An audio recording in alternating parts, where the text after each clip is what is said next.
All right. Hello, everybody. My name is Jennifer Modell. Obviously, I practiced special education law before I came to Neighborhood Legal Services in a private firm. But I thought this topic would be helpful to everybody because I come across clients all the time who are parents and have questions about their child's special education or have concerns about their children. It's particularly useful, I've found, in the area of Social Security disability, where we represent clients, children who are disabled, because sometimes there's a lack of information, lack of evaluations, other kinds of evidence to prove that the child is disabled. And if the parent or the rights of the parent to get evaluations, that can be very helpful to get evaluations to prove your Social Security case and help the client as well, of course. So what is special education? Special education is defined as specially designed instruction provided at no cost to the parents to meet the unique needs of a child with a disability, including, and this is important, adapting the content, the methodology, or the delivery of instruction to ensure access of the child to the general curriculum. So it extends beyond just services. The content might have to be changed or modified in some fashion to enable a child to understand it. Methodology may be either using a different program, like a different reading program to instruct the child on how to read. Delivery of instruction, of course, can be either a choice of a one-on-one type of instruction or even use of some assistive technology devices if the child, for example, is hard of hearing, using FM monitors to project the instruction so that the child could hear it. So what's critical here, as I said, it refers to not only academic learning, but physical learning and social emotional learning. So as you'll see later, IEPs are designed to address all of these issues. So the child might be behind academically, but is also socially anxious, and that can impact their learning in school or just moving up with their peers socially. So special education can include inclusion in the general classroom with full-time with special education support, such as an aide, or placement in a special education classroom part or all of the day. And we'll see later on, there is a mandate that children be educated in the least restrictive environment. So if the child can't be educated full-time in the general classroom, the idea is to place them in a special education classroom, not the entire day. So there are portions of the day where they're included with their peers. Sometimes this may be just in the form of a gym class, for example, where they join their peers, but it varies according to the child's needs.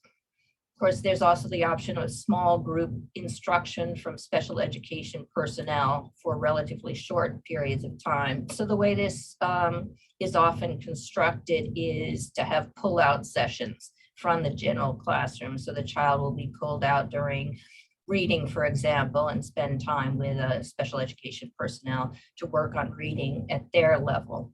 And of course, what we often think of as special education is the therapies that schools must provide children to help them access the education. That could be speech therapy, occupational therapy, physical therapy, those kinds of things. Of course, psychological therapy is also one of the therapies that schools provide. So sources of law. The primary source of law for special education is the Individuals with Disabilities Education Act. Originally, it was enacted in 1975, and then there were changes to the law in 2004.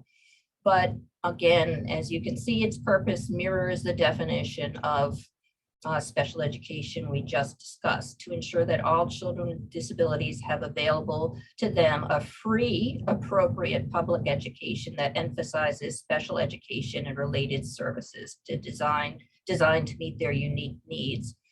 The reason why free is there in part, well, there are several reasons why free is in there. First, so that schools don't charge parents for those extra services that the children might be getting, occupational therapy, speech therapy, etc. But also because public schools are obliged to provide some of these services for a child going to private school. So that again has to be free, provided by the school district rather than by the private school itself, if the child has an IEP through the school district, has been identified by the school district as having disabilities. So the IDEA is codified in Pennsylvania under 22 PA Code Chapter 4 for school districts and Chapter 711 for charter schools. And as I said, they largely track the language of the IDEA, but it's good to check the PA code in case there are slight differences, and there are, as I will discuss later on in the presentation. So another law that impacts special education is the Rehabilitation Act, which is, the Civil Rights Act. Essentially. So if the child's disability doesn't require special education and related services, that child might be eligible for a Section 504 plan. We, as lawyers for children or parents in a special education context, we try to push for an IEP rather than a Section 504 plan, because there are many fewer procedural safeguards under a Section 504 plan. And you'll learn about the procedural safeguards coming up. There are a great number in the IDEA, including a lot of notice requirements, deadline requirements, and reevaluation requirements, which don't exist in a 504 plan. So disability is defined differently under the 504. It's defined the same way it is for the ADA, basically a physical or mental impairment that substantially limits one or more of the individual's major life activities: walking, breathing, eating, sleeping, communicating, thinking, learning, etc.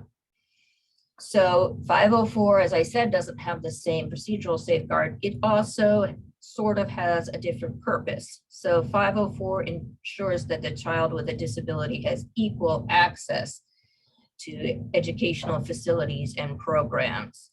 So the 504 plan usually has accommodations that enable the child to access the educational environment. That might be something as simple as, providing wheelchair access or specialized transportation for the child if the disability is such that they need, a small school van or something like that. So 504 plans often occur largely with physical disabilities, but also, for example, ADHD. Often the school will decide to have a 504 plan with that rather than an IEP. And often as attorneys, as I said, we will try to get the school to convert that IEP, that 504 plan to an IEP. And basically converting it requires the parents or the lawyer for the parents to show that the disability, whatever it is, has an impact, a substantive impact on the child's learning. And that again can be social learning, it can be, just regular learning, school-based learning. So as I said, there's no set definition of the disabilities that are covered under the 504 plan, but common ones for children are allergies, arthritis. Epilepsy is a huge one. A lot of kids with epilepsy have a 504 plan, which basically dictates what to do in case there's a seizure or something of that sort. But as you see, I included ADHD on here and bipolar disorder, which seem to me obviously to be things that might affect learning, but schools will try to create a 504 plan rather than an IEP because it's less onerous. And you'll see later on, the IEP is quite complicated and requires a lot of data collection and data monitoring.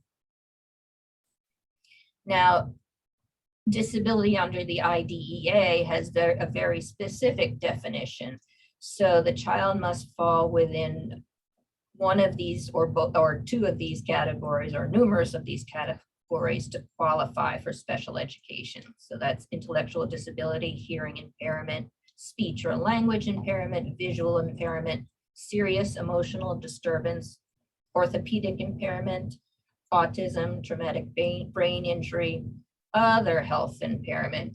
Now, other health impairment is a kind of catch-all category. Sometimes ADHD falls into this other health impairment category. I mean, that's where it would go if you were arguing that a child should have an IEP rather than a 504 plan. Deaf blindness and multiple disabilities. So the combined disabilities together impact a child's learning. But that's not it. They don't just have to fall under these categories. You could have a child who meets the definition of one of these categories and not qualify for special education. And that's because, as I said earlier, the parents must show that the disability results in an adverse effect on child's educational performance. And what does adverse effect mean? That's a subjective question. The child may be getting good grades, but there still might be an adverse effect on other educational performances. You can get good grades and still have your learning impacted. And again, your social emotional learning can be impacted. So that's an argument special education attorneys utilize a lot, showing the adverse effect on the child's educational performance to qualify them under the IDEA. And then the second prong of that is that children must need special education services. That's a little easier barrier to achieve as opposed to the adverse effect prong of the question. So you have to be able to present some special education services that would help the child learn better. And there are some instances where there are no services that could help. And remember, the services can be a whole variety of things. It's not just those direct services like provision of an aid or provision of therapies. It can include changes to the content, methodology, and delivery of the educational materials. And for example, for this adverse effect, the child might have, as I said, good grades, but they have a serious emotional disturbance or traumatic brain injury that impacts their life skills, how they operate in life, being able to carry out some of the activities of daily living. And the IDEA assumes that this is also something that the schools, that's part of the learning experience. So if those disabilities impact a child's ability to operate in day-to-day life easily, then it could be argued that there's an adverse effect, even if the child might get good grades. And again, as I emphasized, specially designed instruction can cover a broad scope of things, including assistive technology, whether that's an iPad, a device to speak to some communication device, things like that. And then the broadest area, accommodations and modifications. We'll talk about those later. So those accommodations and modifications might be something as simple as allowing the child to have a note taker, or the child to record the class so they can review it later on for their homework. Modifications may include giving homework that has fewer problems than the peers in that class. Also supports for school personnel, meaning training. Couple times that I litigated cases, this was important that the school personnel get training in whatever the disability is or things related to that. And of course, services to support medical needs, the keeping an EpiPen for the child, those types of things, depending on the disability. And services, someone with very severe medical needs, for example, who has to stay at home, the school would have to provide homebound instruction for that child. So that's another service to support medical needs. Modifications can include, I mentioned sort of the communication devices, changes to the curriculum, changes to tests that are taken, changes to the schedule. So sometimes an important change to a schedule for someone who has mobility issues is to let them out of class 5 minutes early so they can get to their next class. Things like that. So under the IDEA and PA statute, the school district has what's called a child find obligation. And that means the school district must develop procedures to identify those students in the school who may need special education and related services. And part of that duty in Pennsylvania is to prominently display, advertise about the fact that parents can ask the school for an evaluation to identify their child, or public schools also put ads in the paper letting them know that this is available. Of course, the school website has to indicate that if parents think a child is in need of special education services, that they can proceed through this process. So it has to identify the process. But it's also, child find is also, suits have been brought against school districts for failing to identify someone within the class, not based on parent request. But for example, you have a child who's slowly falling behind in reading and the school doesn't do an evaluation to determine whether that child has a learning disability. That would be a violation of child find. What often happens in these cases is, for example, the child has an identified disability, has an IEP for that disability, but other disabilities arise. Perhaps there's a learning disability, and then emotional behavioral issues arise, often as a result of frustration with the academic difficulties.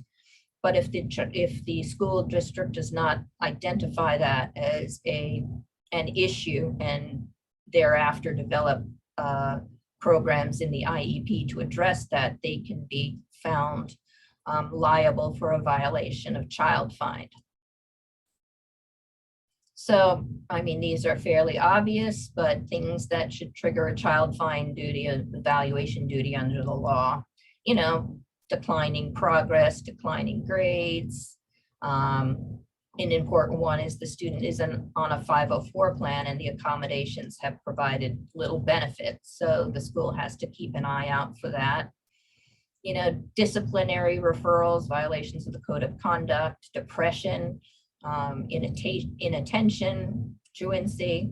And then there's outside information that the school district may receive that's not necessarily intended to provoke an evaluation for disability, but they get this information for various reasons from the child. So information that the child has been hospitalized, that the child is taking medication. The school district might find that out because the parent asks the school to hold some ADHD medicine to give to the child during the school day. That should trigger an evaluation by the school that this child has ADHD, and an investigation whether that ADHD impacts their functioning. And of course, importantly, a parent requests an evaluation, and that's what I tell, as I said in the beginning, when I have Social Security clients who have children who have special needs and haven't had a recent evaluation. They can request a reevaluation if they've already been identified as disabled, or request an initial evaluation if the child does not have an IEP or 504 plan, and that evaluation can prove useful for the Social Security case. So as I said, there are a lot of procedural safeguards under the IDEA. So, and a lot of specific timeframes. So when the parent orally requests an evaluation, the school has to provide a copy of a permission to evaluate evaluation request form within 10 days. This is quite often violated. Or what happens is the parent requests this evaluation and just nothing happens at all. Or the school argues that that wasn't a real request for an evaluation. But basically, any mention of a concern about the behavior or learning progress of the child should be enough to trigger that, trigger the school to provide this permission to evaluate form. And they have to do that within 10 days of the request or statement being made to the school district. And then once, if the parent submits a written request for an evaluation, which is recommended in all cases, it's recommended that parents document as much as possible in this special education process. So if I were advising parents, I would advise them to submit it written. You have more proof of it. And then the school has to provide, again, that permission to evaluate consent form within a reasonable amount of time, roughly no more than 10 days. And some parents, this is if the school identifies a child as potentially having a disability. Some parents do not want their child to be identified. So that's why the school needs a signed permission to evaluate. The parent may say no, no permission to evaluate, and the school has to abide by that for the most part. There have been due process hearings, as they're called in Pennsylvania, over this issue where a parent refuses an evaluation, and schools can also bring a due process complaint trying to make the parent consent to an evaluation. That would be in cases where the child is really falling behind or there are behavioral issues of concern. And they would have to prove that these behavioral issues or learning issues are of such significance that the child really needs an evaluation, or the behaviors are disrupting the learning of other people. So after the school received the written parental consent, signed consent form, an initial evaluation has to be completed, and a copy of the evaluation report presented to the parent was in 60 days. And the reason why I'm bringing up these deadlines, I know it's tedious, but often special education cases are litigated around these issues. The failure to evaluate within a 60-day time period might result in a loss of education to the child, special education to the child, if they delay evaluation. So parents could presumably sue for that loss of education. And we'll get into how parents, what steps can be taken to confront the school districts for their failures and what types of remedies are available. So again, after the evaluation, the IEP has to be completed within 10 days after the evaluation team issues its evaluation report. And then the interventions have to be provided within 10 days. And this is often a step that the school districts fail to comply with. They don't start up the services. For example, if it's speech therapy, they might take a long time to get those services started up. And again, the parents can bring a due process complaint for that loss of educational opportunity for the child. So as I've talked about earlier, education goes beyond simply, book learning. And so the evaluation really has to cover all aspects of the child's possible disability. So that would be physical, vision, hearing, social skills and emotional status, general intelligence, academic performance, communication needs, and motor skills.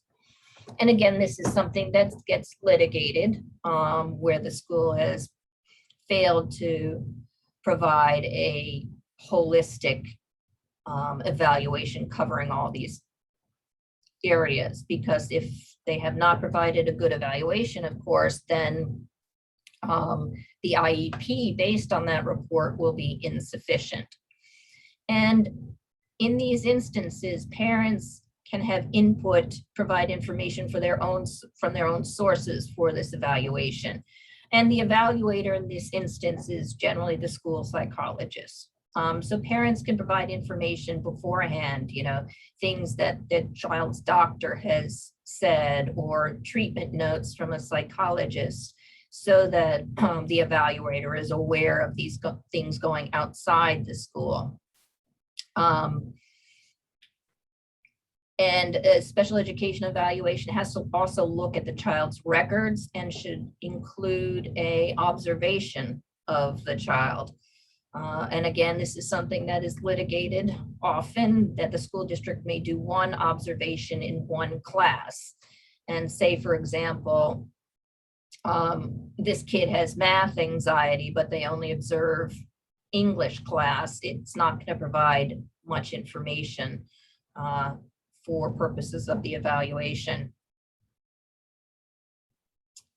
Let's see if I have anything else. Okay, so yeah, they have to review the educational records. They have to interview multiple sources, meaning the school psychologist should speak to the child's teachers to see what's going on in the classroom, and observe in multiple contexts and times. So again, observing the child in the classroom, but also should observe the child in gym class or in lunch or other, even at recess, if there's a potential social emotional issue going on. And as I said earlier, evaluations are supposed to occur every 3 years. And this often, again, doesn't happen. The district will perform one evaluation and ride on that evaluation for a long time. And this is problematic because children change, especially, in elementary school and going to high school. There's a great change in abilities and possibly the emergence of other disabilities in the process. So it's critical. And parents can ask for a reevaluation, as I said, and they can even ask for a reevaluation prior to the 3 years, but they'll have to offer some reason why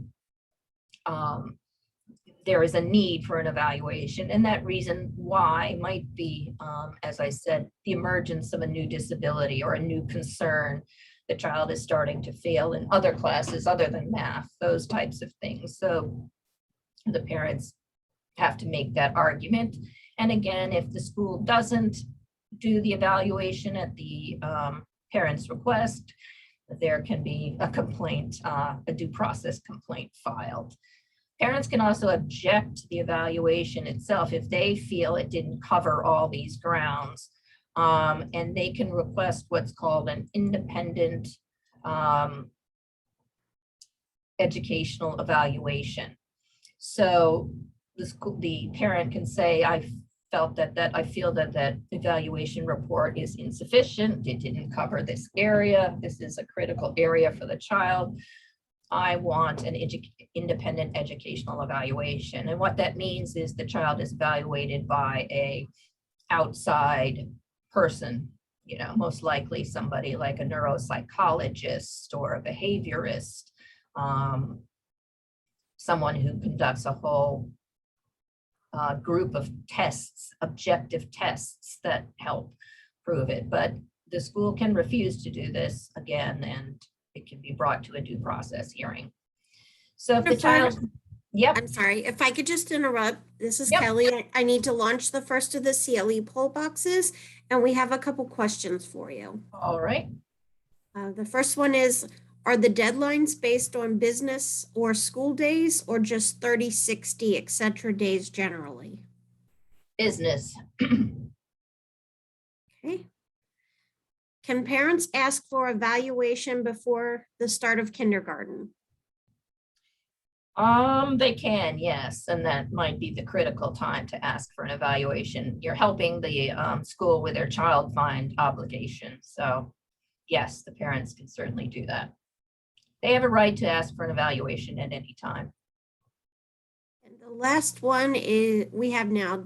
Does the school need to provide the name of the person who should receive the written request, or does sending it to anyone at the school count as a request? It could be to anyone. When I counsel parents, of course, I suggest that it goes to the principal, but if it's to the teacher, the child's teacher, that should suffice to be notice that the parent is seeking an evaluation. That gets a little fuzzy because if the principal doesn't know or the district office doesn't know, they're not going to issue the permission to evaluate. But the teacher should convey that to the district as a matter of course. We have two more questions. Does this apply to online schools or charter schools? Yes, it does. So the IDEA will apply, same rules apply. It's of course, and this is something, COVID related also, if the schools are remote learning, which a lot of the charter schools have been prior to even the pandemic, the IEP is sometimes harder to effectuate, but they still have the same obligations. They have the obligations to provide a speech therapist for the child, if that's what they need. And that could be either, probably in person, they would provide that service by using an independent person or other types of services, even if they're a remote school or a charter school. Okay, and one more just came in. If a parent requests an independent evaluation, is there a timeline the school must follow to get that evaluation, and must parents pay? No, there's not a time frame for that, although it should, it's similar to the request for an evaluation. It should be fairly soon, because delaying this request will delay the implementation or development of an IEP, which will lead the school down a troublesome path where they could be sued for not providing the essential services. And yes, it's a private practitioner. The school has the district has a list of approved neuropsychologists and other testers. I have had cases where we argue that we need a very specific evaluator, for example, an expert in dyslexia or something like that, to cover that ground. So the parent can suggest someone, but they may face some resistance by the school district. Okay, thank you. That's all the questions we have for now. Okay, great. I'm glad people have questions. So if the child isn't found eligible for special education, as I said here, they can request a 504 plan, which is not as good. But if the parent doesn't want to follow through with a due process hearing, that would be an alternative. And sometimes, as I said earlier, if the child's on a 504 plan and they're clearly demonstrating no progress in their learning, then the parent could then argue that the 504 plan isn't sufficient and the child needs an IEP and special education services. So the basic promise of the IDEA is that all children with disabilities are entitled to a free, appropriate public education, and we'll get into the definition of that later, in the least restrictive environment and pursuant to an individualized education program or plan, otherwise known as an IEP. So free, appropriate education, otherwise known as FAPE. There was a recent fairly significant Supreme Court case, a unanimous case, where the Supreme Court articulated what FAPE means, what free and appropriate public education means. And so they said that it has to be an educational program reasonably calculated to enable a child to make progress appropriate in light of the child's circumstances.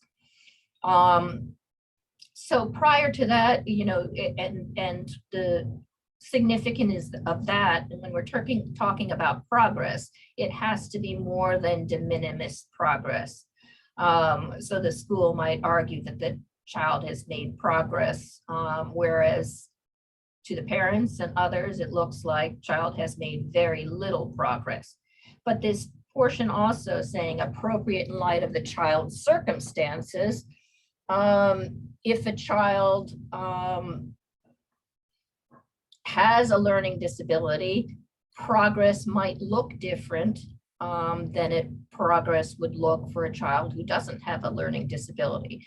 So it's a very subjective, in some sense, standard. You know, slow progress doesn't necessarily represent a lack of meaningful progress. And parents often, you know, look at grades as a measure of this. So passing grade to grade also doesn't necessarily mean, the school might argue that the child has been, you know, promoted to the next grade and the next grade, but that doesn't necessarily mean they've progressed, because as we know, schools will often pass children from grade to grade without ascertaining whether they're eligible to pass to the next grade. So the Third Circuit, in dealing with this Andrew case,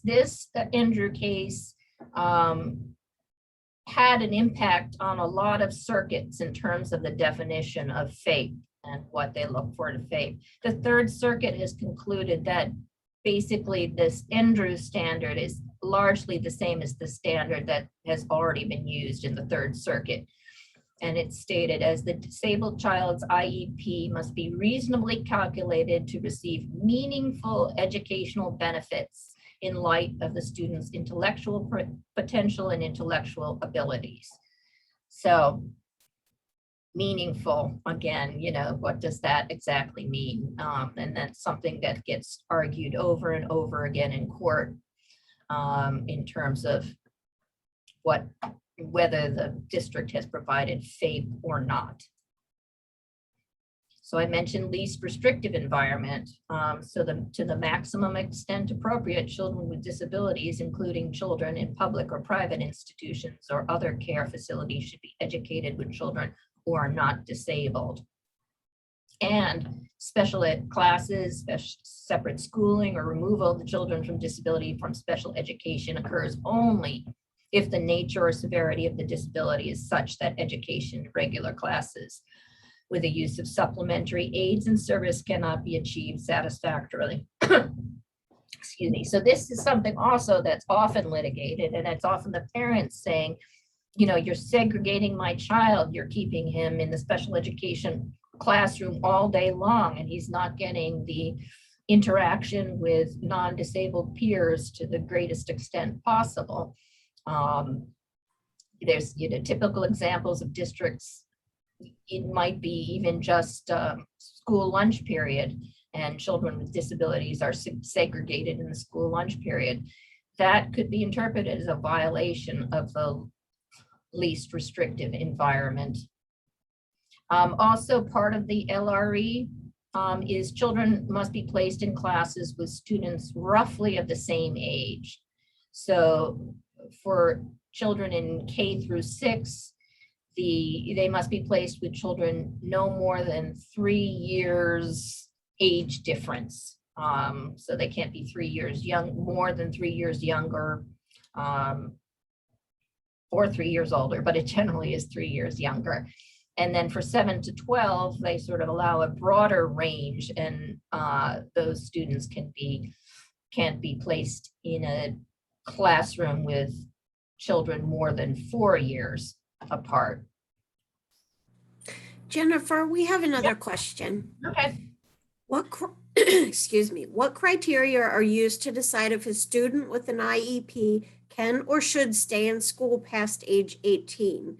Can parents or guardians request that the student stay in school past age 18? And if so, how do they request that? That's a good question. So as part of the IEP, as a student becomes age 14, the IEP is supposed to include transitional goals for post-high school. So that would be the context where they begin planning for transition. And if the child is lacking in life skills or still lacking in academic progress such that they can go out into the real world, the IEP should reflect that they can stay in school, can stay in school up until age 21. So generally what the parent would do in that instance is to call an IEP meeting to request this change or addition to the IEP. This is something that school districts routinely fail to do, is this transition planning. And it's supposed to involve the Office of Vocational Rehabilitation, especially if the child is, well, not especially, but it should include the Office of Vocational Rehabilitation in case the child should go to a training program or something like that. The parent who is wanting the child to stay in school beyond age 18 should ask the school also to bank the diploma, because if the school awards the diploma, then they wouldn't be eligible for staying in school until 21. So what schools often do is they may allow the child to participate in graduation ceremonies and they give a diploma, but it's not the official, kind of a fake diploma. And the real issuance of the diploma, it's issued when the child turns 21. I hope that answers your question. Feel free to ask additionally. I will get a little bit into the transition planning later on. So if a child is placed in a restrictive environment, and as I said earlier, it could be that they're only restricted for 1 or 2 classes or for the entire time. Parents can challenge the amount of time that's spent in the segregated placement. And the school district has the burden of proof in those situations to establish by a preponderance of the evidence that the child could not be educated satisfactorily in the regular classroom with supplemental aids and services.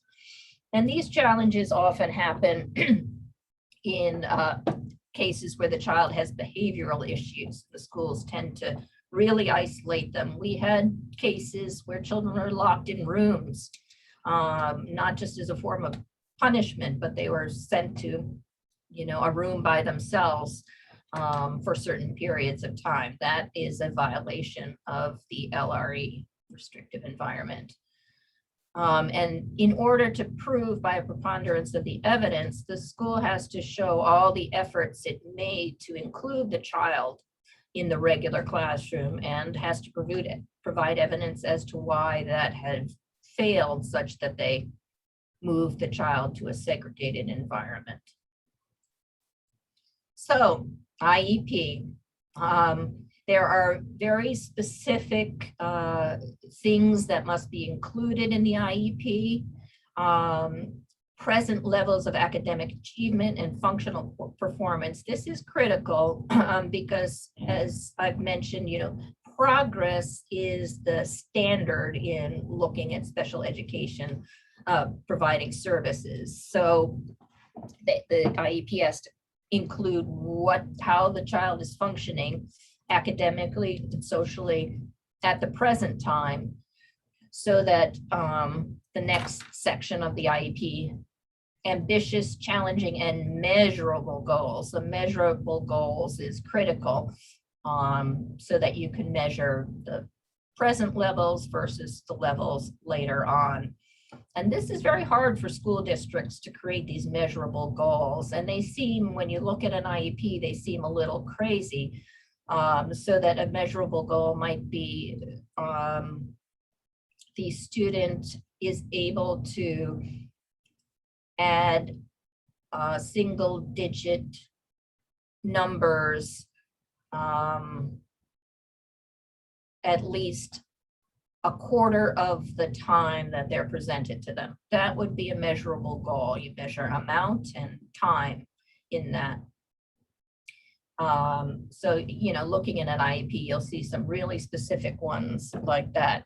And then a description in the IEP of the special education and related services and supplementary services. And all the services provided by the district should be based on peer-reviewed research and be provided in the least restrictive setting.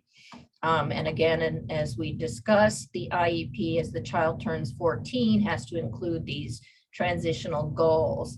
And the goals might be to go to college, might be to get a job, might be simply to have some measure of ability to have independent living. So that's important as well. And the IEP must contain, and that's not on here, the parents' concerns. It must reflect what the parents' concerns are, which might not be something that school is responding to, but the school has to add it in there. And there are different levels of service. So the itinerant support, it's called, is special education support provided for 20% of the time or less than the time, supplemental support, which is more than 20% of the day, and full-time support, which would be 80% or more of the day. So what if the parent does not agree with the contents of the IEP? We've sort of gone over this, but parents can call a consult line to get help, and that's the consult line number. It's run by the Department of Education, the State Department of Education. The parent can request IEP facilitation, and that's a little different. As I said, the parent can call an IEP meeting whenever they want, and the school generally has to comply with that. Facilitation means there's a third party present to help facilitate the IEP, the creation of the IEP, or the amending of the IEP. These IEP meetings can get very, very contentious. So this third party facilitation can be helpful. It's someone affiliated with the Department of Education, so it's not entirely unbiased perhaps, but even just having somebody facilitate so both parties are heard and listened to is helpful. Again, as I said, if they're unsatisfied, they request an independent educational evaluation for free, paid for by the school district. They can request mediation, which is sort of IEP facilitation, but mediation would be when a real dispute has arisen and both parties are at odds. They cannot develop an IEP, an appropriate IEP, and then request a due process hearing. And again, here's a chart. So there are various levels to resolve special education disputes. Filing a complaint with the Department of Education is something that I haven't mentioned before. And that would be, for example, if the school district is failing to provide a service. So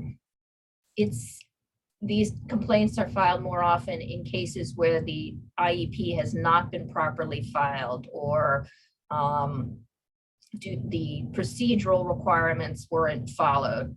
So for example, a student, IEP says they'll get speech therapy 4 times a week, and they only get it 2 times a week. This might be appropriate for a State Department of Education complaint. A due process complaint gets more substantively into the substance of the IEP. So it considers the proposal or refusal to initiate or change the student's identification, what disability they have. If parents are arguing against the evaluation and saying it's not appropriate and therefore requesting an IEE, that would be another instance for a due process hearing. Placement issues, or the child's not in the least restrictive environment, that would be a due process complaint as well. And these due process hearings are like mini trials, and they're before an basically an administrative law judge, an officer with the Office of Dispute Resolution. That's the body that takes these complaints. And filing a complaint with Office of Civil Rights, I'll discuss that later. I'm going to speed up. So possible remedies, some possible outcomes if you have a due process hearing, for example. So compensatory education, when schools fail to provide adequate or appropriate education services, or when they fail to provide FAPE, they could be ordered by the Office of Dispute Resolution, the hearing officer, to basically give back the services that were missing. So it could be monetary to pay for private providers, but generally it's awarded in the form of hours. So if the hearing officer concludes that this child has missed essentially 4 hours of appropriate service a week, they would be awarded the 4 hours of appropriate service a week from the time of the IEP going forward. Reimbursement for a private evaluation. So sometimes the parent just goes and gets a private evaluation and requests reimbursement. That private evaluation would be essentially an independent educational evaluation. And the school district could refuse this. And again, the parent would have to prove why a private evaluation was necessary. The hearing officer could order the district to revise the IEP or develop an IEP, or reevaluate the child to determine whether there is another disability, or institute a particular placement, putting the child back into the general classroom. And there are attorney's fees awarded by court if the parent is the prevailing party. So as attorneys, we didn't charge up front because we could potentially be awarded attorney's fees. Special education during COVID. Jennifer, Yep. I'm sorry, if I can just launch the second CLE box. Yep. Poll is up now. Attorneys, you must respond to this. It will be up for 2 minutes. And Jennifer, please continue. All right, so I'm not going to go much into this, but schools are being hit by lots and lots of due process complaints and complaints otherwise for compensatory services from the loss children experienced during the COVID time, during remote education. School to prison pipeline. Most of you probably know about this, but there's a disproportionate impact on students of color and disability. So a student who's most at risk of suspension or expulsion or arrest are Black male students with disabilities. And Black students in general were 4 times more likely than white students to receive out-of-school suspensions. So you can look at those statistics, but it's pretty horrifying. And so there are rules as to what kind of discipline schools can impose. They sometimes violate this, as I said, in the context of locking or keeping a child in a room. I've seen that happen, even a box. I've seen them have a little box that the child has to stay in the general education classroom, which is both demeaning and a violation of the least restrictive environment. And suspension or expulsion has to be used as a last resort, but as we know, it's heavily, heavily used. So if the school is going to suspend or expel a student with a disability, there are lots of procedural requirements, most important of which, if the suspension is for a specific period of time or the expulsion is for the expulsion is for a particular period of time, they have to have what's called a manifestation determination to decide whether the behavior was caused by or directly and substantially related to the child's disability. If that's the case, then there should be no expulsion or suspension of that length of time. Or was the child's misbehavior, a direct result of the school's failure to follow the IEP? And need I say, in these manifestation determination cases for disabled children of color, the school district is most likely to conclude that the behavior was not a manifestation of the disability. So that's why suspensions and expulsions continue to occur despite this alleged protection of the manifestation determination. You can look at the slides that I've put up through plan. This is just dealing with behavior. School has to deal with behavior by doing a special functional behavioral assessment and create a positive behavioral support plan, which is not negative, meaning there shouldn't be negative consequences. There should be positive reinforcement for good behavior. Bullying is another big thing that was litigated. Any bullying has to be investigated. The schools have to keep a bullying procedure on their website, what happens in cases of bullying, what procedures are followed. Disability harassment, which could be bullying or other abusive behavior. You can also file a claim, of course, under Section 504 and Title II of the ADA, and that complaint can be filed with the Office of Civil Rights or the Pennsylvania Human Services Commission.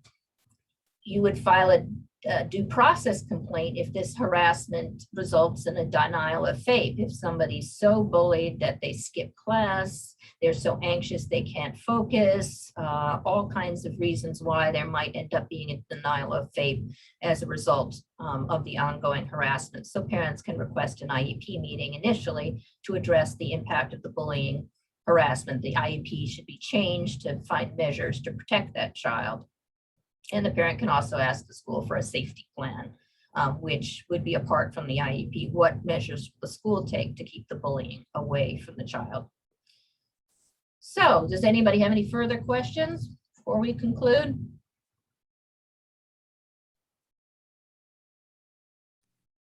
Let me check the question. Oh, nope, somebody wrote thank you. All right. So I Thank you. don't see any other questions. Okay. Thank you very much. Thank Take you, care. Jennifer, for being with us today and sharing this information with us. I hope it was helpful to everyone. Everybody have a good rest of the day. Take care.